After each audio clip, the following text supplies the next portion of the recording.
ia o le Minister o le malo tele nei I New Zealand, le fionga le faipule mo maangele, le fionga ia Aupito Toeolesulusulu Tofae Sua William Seal, our special guest to conclude Super Saturday. What an amazing evening. Whātalo whātu I lau fionga le Minister. Thank you so much for joining us. Talo whalawa Aupito. Malo se fua Seumanu talo whātoi I lau tofisa mamalu male ngaluenga tā ua po ilo Tofae. Ia e whapefo no folo whātoi il tātou watunu. Olo o whāfonga mai te tātou po kalamene foi la le fiafi. Ia malo la vat kolau whātai mo ngaluenga lelei umal nei aso. Ta malo se fua manuia. Whātai rawa whāwanoina le taimi lau fionga. Ia tali tonu, ia leo tau lau le whāmoe moe. Ia me sini rawa ua maua lea wanoa whaafafonga foi lea tonu. Awa, ua lewa na e TikTok. Ua lewa foi ona e pese lava. Whai tui pui pui. Whai tui pui pui. Sa lua amata mea lava ma le fionga konsula. Ia whaafatai lava. Ia, your thoughts from mole mole lava lau fionga Minister. Ia ile maa neia ma le matungu while nei aso Super Saturday.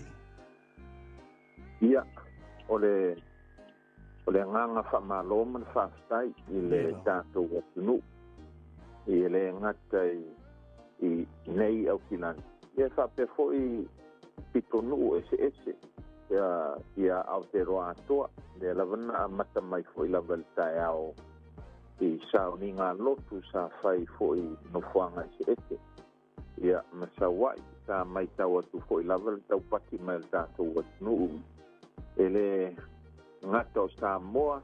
Ia whapefo I le tui mai fo I ting palau la tō ia tonga. Laro tonga. Niwe. Ia ele ngata fo I tangata mātutua. Ia lau tala mou. Ia malo lava le tau pati mai fo I. O le naunga ia ma le tua lalo atu sa avatu pea. Ele mo se manuia wa po se manuia malo. O le aunga ma le autu. O le pui ngol tātou atunu. Pui oe, pui lo ainga, pui e pele ia tātou. Ia o le whainga na le tong whai aki ai. Ina ia mawhai o na tātou toe poi. I le sa le tonga o le nau mama iaila atunu. Ma lo lau whaafatai sau noa. Ia o le aso la ngona sau fina ngalo lau fionga Aupito. Pewa e malia I whainu mera ia wo o ia le atunu ai me se o tau I le tu mahalosi o Aukilani Counties Manukau po Aukilani Saute ai me se lava maangele pele I lo loto. Nga sau lava te se kunga ba. Nga sau lava kaya o siri lava ngei Manukau. Ai wa sau lava o kau mai lava o la kalaka raki. Ai siri lo Canterbury. Paangela lo. O Canterbury le nga siri le se furupi kuate ma le tol suruongo ia. Ia lanto tui na whai. Ia saulo lua loa ia ngei I Manukau afe ona se lau ma le lima suruono 16,556 nei Manukau. Ia o ngā mea e ui lava po ia sa e se le whainga tā sa tau mwhai ai ia wā o aisa manatu fo I le tasi aso ia le wa usia le se lau Suluiva se montuku masalo te mai o mamai ni poti ai si foi tu malo ia nei loela ia te o tātou lata pe o maua le selau o suluafe tātou lui mai tātou e palendia ia sa ili mo le selau lima suluafe ia peita ia o ngangarawa ia le tawanga na tau ia marisa ili ia manu malo o le tau mwhainga lava ia lui I le mea ngata I tātou malo. Ma nei a tele ma lo la whaafatai. Ia me le lo ai le tele o le masalo I la lo I Canterbury. Ia le awhaina la tātou counties Manukau po Aukilani Saute. Ia e toi oso le lato manu malo a tātou isi me tāua. Ia lau fionga Aupito. Ia o le ase tātou fuafuanga. Ia lo va aia pea e alulunga. E halunga I lalo ia whainu mera positive cases le aso ma le aso. Ia so manatu fo'i I fuafuanga whai ale mālo, ia masi tau wha fo'i, ia awale taʻitaʻina o tātou uma. Masalo e o tai ao ona toe mau mamai ia li poti ese. Ia ona tāpenga lola I ai ma whai e fuafuanga ina ia whaeloa mai fo ila fionga palemia le sila sanga fou ila songa fua. Ai o lea lamra le suia inga e tau ona fua ia I tāpenanga moreanga I dumi. Ma nā te suia inga whaavai ona o le maitau o le whatu fo ila tinuu. I le tūlanga le sa ia, mai se lava I au kilani. E le I whaingo fie le nofo pēa I sā mataki. E maitau atu fo I tangata whai pisinisi. Ma I la tau fo I lau whamaruenga. E nau mai ia maua sa o le tonga. Ia mawhai o na mautu whai ngā pisinisi. Maua fo I tupe maua ma maua sa o le tonga ia whaatino ai au nanga I ai. Ia mai tau lofa fo I la te wawai atu fo I lau whaingaruenga. Mai se fo I le tātou atu muhu te mai longa mari te mai tai fo mai. O lo tau la muai e le ngata fo I nei I manukau ia Dr. Zero ia whapea fo I Dr. Chan Mau. Nisi o le atu nuu o lo o tau la mua le ngaruenga nei. Ka ke mai kau le alofa ua le la vava. Ua I vava. Ua lewa fo I le kaunga le kaua ngei ma ngei whamak. I le la kalaka I le alu le tausanga. O tātou I le kaumawhai lawa ia I kape ma kikinga ma ia le ngei whamak. Peka iangi. O le whamak I le ngei o le sala lau solo ma sa o loko pēa I le lalangi a koa. Ia o le mela I kūlanga fo I e kaumawhai I le mano, e kali aku I le kūlanga kau kamawa, inga makali aku fo I manga onga le aku. Peika iangi, o le mele mau ke loinga, a whai kau ke suia sesi whainga fou, e nga ia mawhai ai un whewa I maleloko ke kele le aku. Ia, o le whesili, whapewhea la le la kongeri whai aku I pui. Whapewhea la kou ia le au mākukua, Whapewhea fo I ka maiki ele o mawhainga whaikui ngai kaimi. Ia, e whapewhea o kako pui a la kou. Teila le whesiri nga o le e whaala au mamafa fo I le whina ngalo le malo. O le a le whainga I kaunga whai mo la kou ngai e whaakua I lawa le whainga o kui. Ia, se I o la kai ao, ma le asunga fua. Ia, o nga kaumwhai rode le malo e whonga kua le whionga le parimia. O le a le whainga I ka kaunga ko wanga I e mo le lumangai. Ai mai se. O le ngau mai ai, ia, o le kala ngai whaise au fo I karkalangoi ai. E mo mia ka ko whekapai. E mo mia ka ko keasia siai.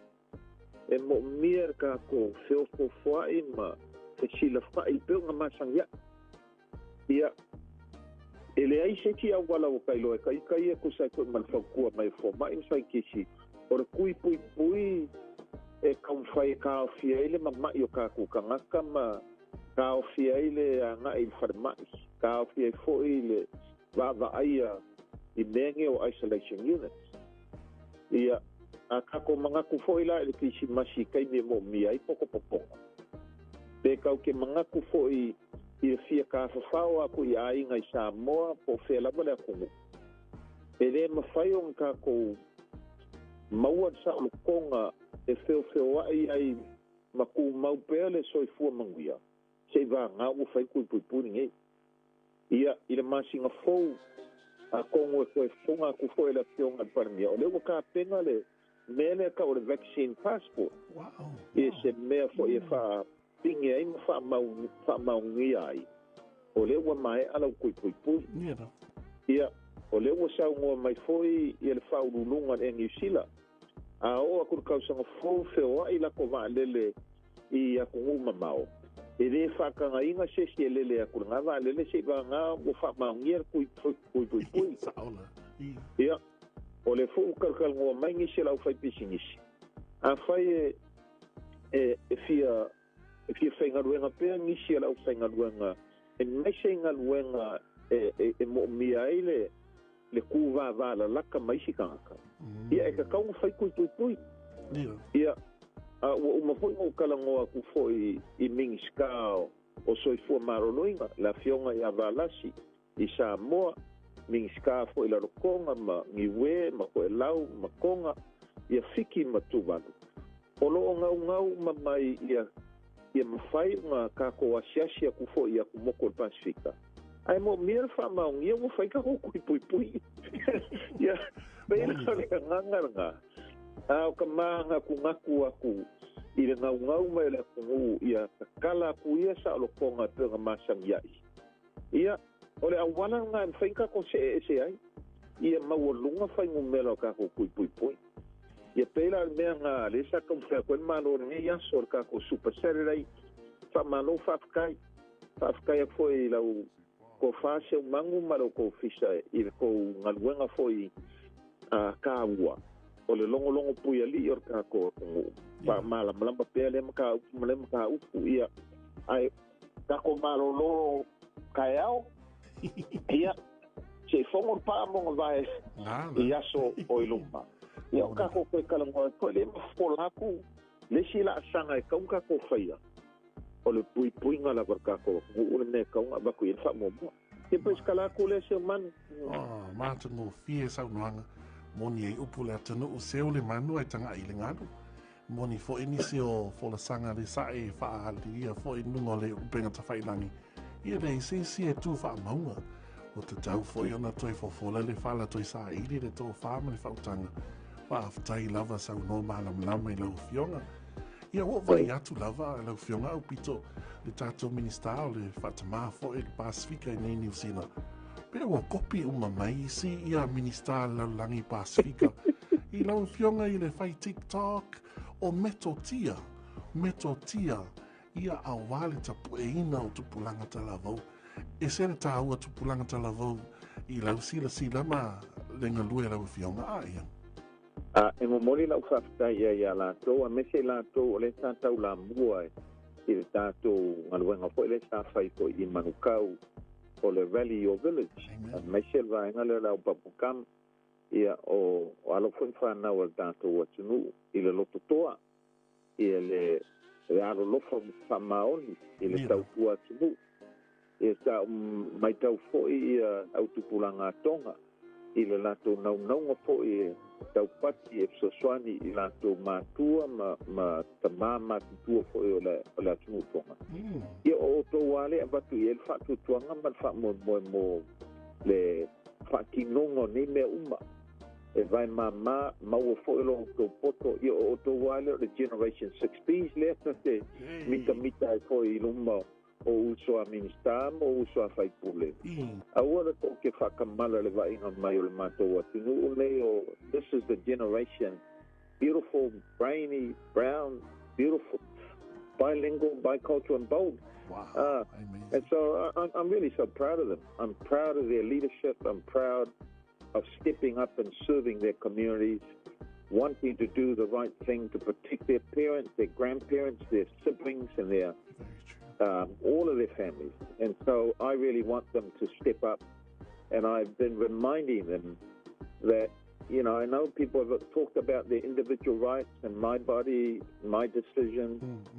And I respect that.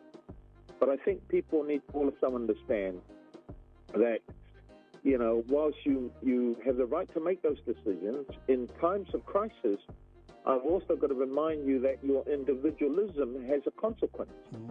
And in times of crisis, we must stand together. We must come together, united. And I think for Pacific peoples and Māori youth, we need to reflect on our common origins. We need to reflect on our shared ancestry, because that will remind us that there is no such thing as an individual right unless you protect the collective. And so I just want to remind people that we need our young people to step up and take strong leadership. And the thing that we've got to do now is figure out how do we protect our families and loved ones in a future global COVID-19 environment. How do you protect yourselves How do you make sure that our communities, our families aren't getting sick, ending up in hospital, ending up being isolated, or worse, dying? How do we make sure that we can thrive in a global COVID-19 environment? How do we make sure that we don't allow, a future of different COVID-19 variants take control of our lives? And so, the thing that I've tried to use for Seumanu with the young people is to say, let's reflect on our past. Nice. Let's reflect on what happened to New Zealand and the Pacific in the 1918 Spanish flu. That's right. And I think the lesson from that Spanish flu is that in order to protect our families and loved ones and our communities, prevention is better than cure. And this vaccine is about prevention. Beautiful, eloquent words, profoundly said. Aupito. I would hate to take too much time of your Saturday evening with your beautiful ainga, but thank you for those beautiful, encouraging words. Morning, lover. We stand on shoulders of giants. In future, we will look back and people will do assignments on you, Aupito, and say his leadership was this and his leadership was that. Whawhetai lava tautua, whawhetai le tō whā, tō whā mamau ma le tō whā loloto. Ia awale tautaina le tātou fōlaunga I le nei tausanga whaingata. We are indeed in times of crisis. Sanga whamanuia le atua lau fionga, any final words or alofaanga? Whio moli na nea whiawhi. Moli atu whawhetai ma whamalo I le tātou atu, lātou uma la valenga whaitui pui nei asu. Amen. O ngā whaiunga nā mea uto whaia e lo aile alo whamoni tātou aina ia manuia fuwhanga fo i o whasasaunga lo tua nea whiawhi e manuia whela sapati tai au whawhetai se man Alo whātu Aupito whawhetai te lava lau Whionga Minister o le tātu pese rea lau Whionga Sweet Inspiration Yandel Sisters ia amesi seo whale tua mana inga alii manu te leina le nea whiawhi soifua mai ia manuia. Let's go down. Thank you.